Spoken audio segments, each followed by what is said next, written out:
My Hero Academia hype is back! Deku's final hero costume is here. The UA Trader and All For One are here. And the second war to decide it all finally begins with an explosive start. From here on out until the climactic end of this incredible series, if you are not subscribed to the channel with notifications on, you may very well regret it, while the plot army waves its banner higher than ever before. With the previous chapter, All For One sleeper agents had infiltrated UA as our younger heroes, after some exhausting search efforts, would be contacted by All Might, Tsukauchi, and Principal Nezu, who would go on to provide them with the complete plan for their victory against the villains in the Second War. Deku and his classmates would decide to leave the school, much to the delight of All For One spies, as things were going according to their Dark Lord's desires. And so after some heartfelt farewells, they would all make their way to the makeshift fortress by the name of Troy, a name of somewhat significance which we elaborated upon further with the previous chapter discussion. But it's from here that Deku would notice Uraraka outside by her lonesome. Deku would take the opportunity to check in with her as she looked out to the greater expanse of the ruined city beyond them. Deku would then thank Uraraka for what she had done for him previously, leaving her flustered for a moment before resigning back to her own inner conflict. She'd admit that she felt odd that back when she advocated for Deku's stay, she couldn't help but think of Toga, who she had faced during Gigantomachia's rampage. At the time, in response to Toga, she said something that she thought was pretty obvious, something that clearly made Toga sad, and so she was looking at the direct results of the villain's crimes to clear her head and combat her recognition of such a villain being a person as well. Someone whose perception of things and what's considered obvious are unknown to her because she does not know Toga. Feelings which, much to her surprise, were of a similar sort to Deku's in regards to Shigaraki. That despite the inevitability of their clash,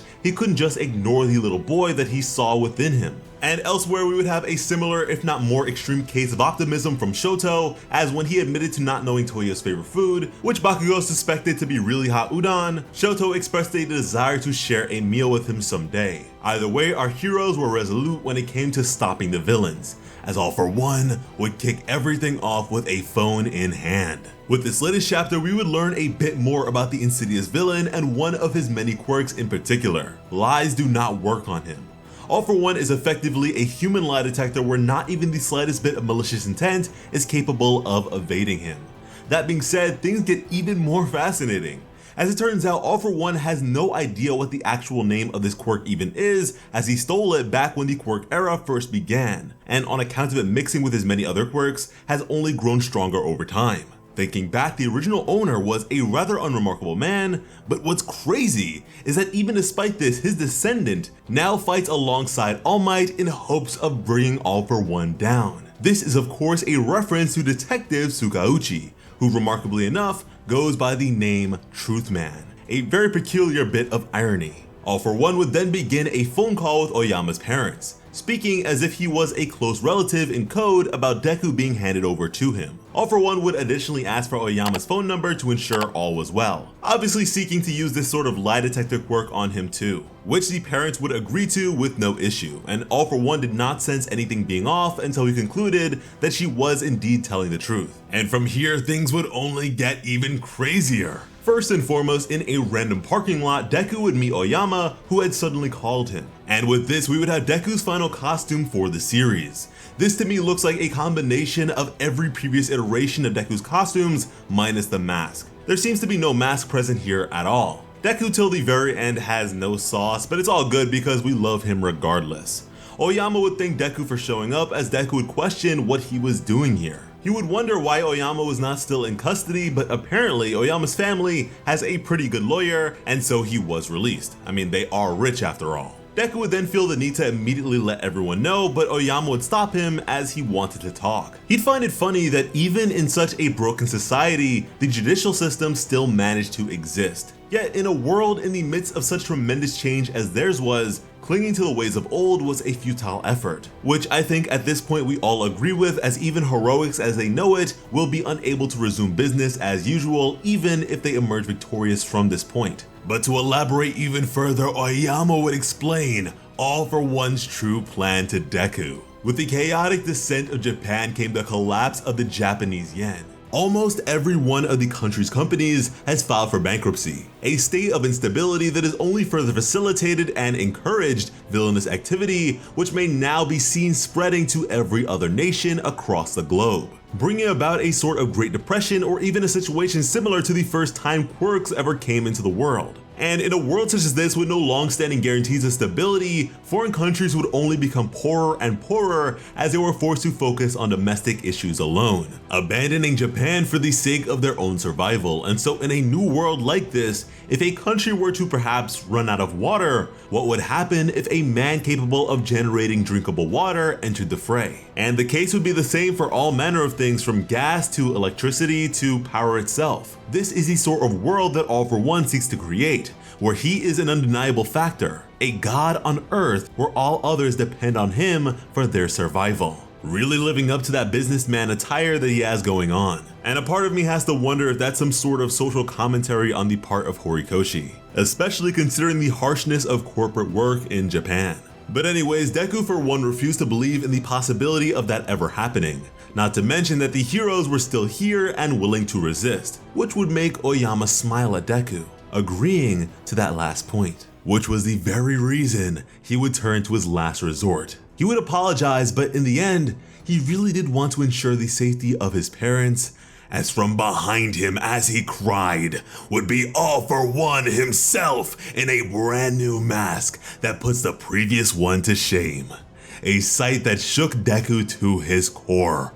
All For One was delighted by Oyama upholding his promise. He understood it must have been painful for Oyama to betray his ever so trusting friends, that Oyama had done better than he expected. Deku would now prepare himself as a surge of power would emerge from him. But All For One would continue to applaud Oyama, going as far as to clap, admitting that the bit about his final plan was pretty great.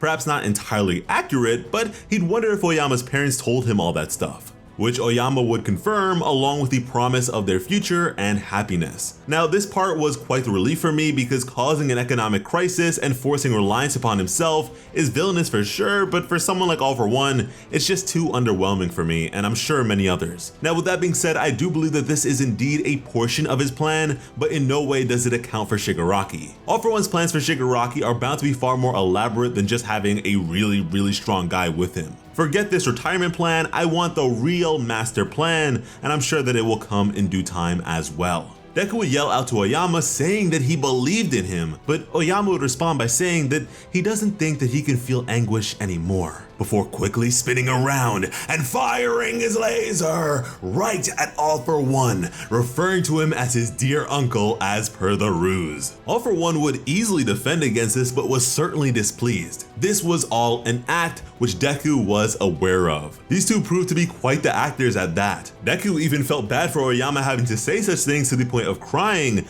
but Oyama would admit that he was mostly crying because of how scared he was and the fact that he peed himself a little. But for the sake of his parents and everyone else, he was willing to fight All For One. Now, All For One was rather disappointed by this and internally would wonder how such a thing was possible, as despite talking to Oyama and his parents, he sensed no ill intent or deception. Technically, they didn't say any literal lies, but again, this quirk is not that simple. The intent to deceive is enough for detection, and with that, I have to wonder if perhaps this may have been the quirk of True Man at play. We know he's apparently a blood relative of the original possessor of the quirk, and with a name so related to that sort of thing, all while his quirk in particular is unknown to us, makes me wonder. I mean, sure, the quirk in All For One's possession has grown stronger due to his others, but genetically, a quirk descended from that one should have as well, considering the quirk singularity doomsday theory. If not that, there is always Deku's mysterious final quirk that is yet to be revealed, but it's hard to believe that it would be that underwhelming. The Sukauchi connection only makes more sense, considering they wouldn't even know about All For One's ability to detect lies if not for some informed warning stemming from such a familial link. But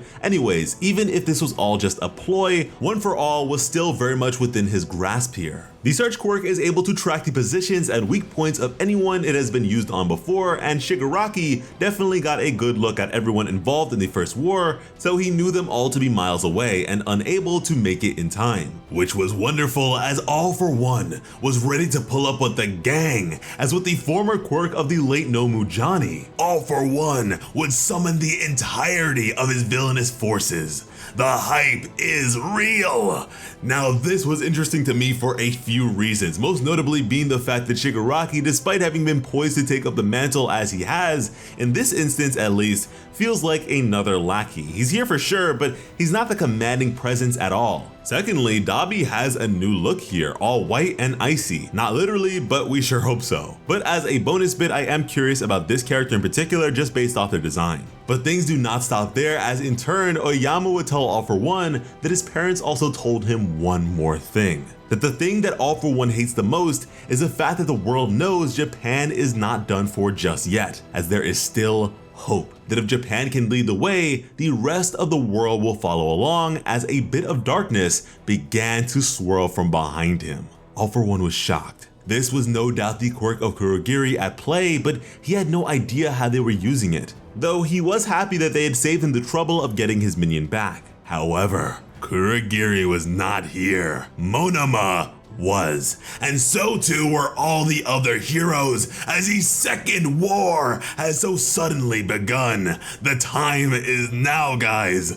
The heroes are outnumbered by a great margin, but they will need to overcome those odds to make a real difference. As opposed to the first one, there is no recovery or public safety team. This is all out total war.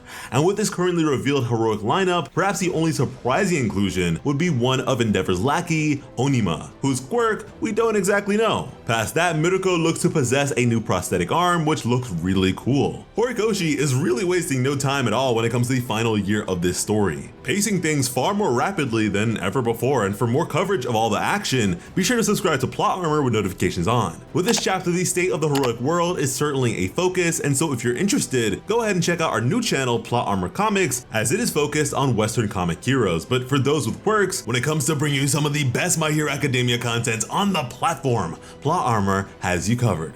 As always, I'm Sliceable Otaku. Thank you all so much for watching and have an awesome day. I love you.